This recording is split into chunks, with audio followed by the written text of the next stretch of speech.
Rabbana innana amanna. Wahai Tuhan kami beriman. Ampunkanlah dosa kami. Diletakkan minta ampun setelah iman, supaya kita meminta ampun istighfar kepada Allah Subhanahu wa taala atas ketidakupayaan kita memenuhi hak dan tuntutan iman kepada Allah Subhanahu wa taala. Tuntutan iman ini, hadirin dan hadirat, berat. Tak semua orang mampu menunaikan hak tuntutan iman secara maksimum. Allah berfirman atau Nabi bersabda tentang hakikat hubungan seseorang itu dengan Allah adalah menyembah kepada Allah seakan-akan kamu tengok kepada Allah. Kalau kamu tak mampu tengok, ketahuilah bahwasanya Allah itu tengok kepada kamu. Bermakna kita itu sentiasa berada dalam pemantauan Allah 24 jam. 24 jam itu kita tak menunaikan 24 jam itu waktu, tenaga, fikiran, semua yang Allah bagi kepada kita untuk Allah. Kita boleh guna 24 jam semua untuk Allah Subhanahu wa taala. Solat 5 waktu kita pun tak khusyuk. Itu yang wajib. Itu realiti yang ada kepada ramai orang Islam.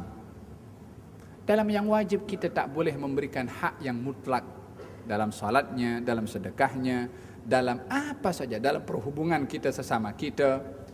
Oleh karena itu diletakkan minta ampun setelah iman. Meminta ampun kepada Allah atas ketidakupayaan kita memenuhi hak iman yang kita mengaku beriman kepada Allah. Yang namanya iman itu ada tuntutan.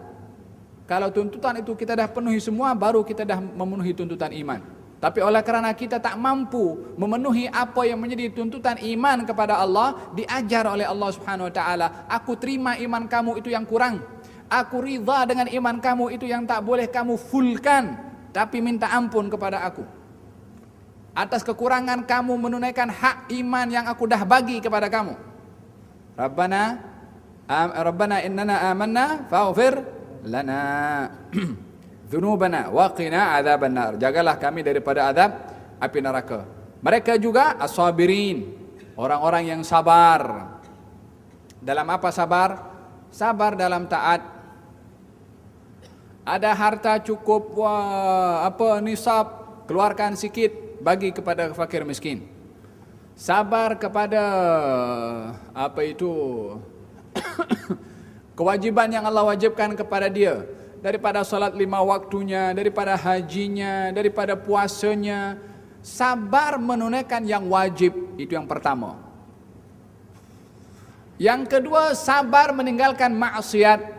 Diharamkan mencuri, diharamkan rashwah, diharamkan menipu, diharamkan dusta, diharamkan riba, diharamkan macam-macam, diharamkan oleh Allah, diharamkan untuk menodai hak orang lain. Sabar kamu untuk patuh kepada Allah di dalam meninggalkan perkara yang diharamkan oleh Allah Subhanahu wa taala. Itu orang yang bertakwa. Yang ketiga, sabar kepada musibah. Sabar tu bukan bila mana sakit, bukan bila mana kita mendapati musibah. Itu bahagian salah satu daripada sabar. Sabar itu ada 3. Sabar atas melakukan ketaatan. Yang kedua, sabar dalam meninggalkan perkara yang diharamkan. Yang ketiga, sabar ketika menghadapi musibah. Alladzina idza asabathum musibatun qalu inna lillahi wa inna ilaihi rajiun ulaika alaihim salawat min rabbihim. Mereka itu orang-orang yang sabar. Apa yang didapat? Salawat. Salawat. Dari siapa? Daripada Tuhan. Itu kalau satu salawat saja Allah bagi kepada orang yang sabar, sudah cukup untuk dia hidup seronok di dunia sepanjang hayat. Satu saja. Tapi Allah tak bagi satu. Salawat. Banyak. Salawat, rahmat, pemberian, anugerah yang diberikan kepada siapa? Orang yang sabar. Walihada kata Sayyidina Umar bin Khattab radhiyallahu anhu wa ardhah, saya ini kalau terkena musibah, saya akan tengok daripada 4 sudut. Kalau daripada 4 sudut ini tak kena, aku anggap musibah itu nikmat. Aku anggap musibah sebagai nikmat. Bagi falsafah Sayyidina Umar, musibah boleh menjadi nikmat. Hal yang pertama, kalau musibah yang menimpa kepada aku ada musibah yang lebih besar, yang aku tak kena kepada musibah itu, aku anggap ini nikmat. Nasib baik dapat yang kecil daripada dapat yang besar. Yang kedua, bila mana musibah yang mengena kepada aku itu tidak menyentuh kepada akidah, kepada agama, kepada iman aku, bukan iman aku yang terkena. Macam orang yang punya pemikiran songsang tentang agama. Ini bahaya antara iman dengan kufur. Orang yang dicabar agamanya, akidahnya, apa saja musibah, kalau tak menyentuh kepada agama, akidah, aku anggap musibah itu nikmat. Sebab sebahagian orang diduga dalam akidahnya keluar daripada Islam. Setelah baginda Rasulullah wafat, sebahagian orang itu tidak mahu mengeluarkan zakat. Itu musibah kepada akidah. Yang ketiga, bila mana aku diberikan sifat menerima, yakni sabar, aku anggap itu sebagai nikmat. Pasal kalau tidak sabar, maka dia tidak menerima ketentuan yang Allah tentukan untuknya. Al-walihada dalam sebuah riwayat dikatakan seorang itu bila mana anaknya meninggal dunia, Allah Subhanahu wa taala akan datangkan malaikat untuk bertanya kepada hamba itu. Allah bertanya kepada malaikat, apa yang berlaku kepada hambaku? Kata malaikat mengatakan, aku dah cabut ruhnya ya Allah. Adakah kamu telah mengambil buah hati daripada hambaku itu? yakni orang tuanya yang meninggal anaknya. Allah berfirman, engkau ambil ke buah hati hambaku itu? Kata malaikat menjawab, ya. Bagaimana sikap hambaku itu? Gal menerima ya Allah. Allah menjawab, gantikan untuknya kedudukan di surga. Al-hakadha, orang yang sabar menghadapi musibah. Orang semua tak ada hidup di dunia tanpa musibah, tanpa dugaan. Hanya macam-macam orang diduga. Tak semua orang dugaannya sama, tapi pastinya diduga. Tak ada orang hidup di dunia tanpa dugaan.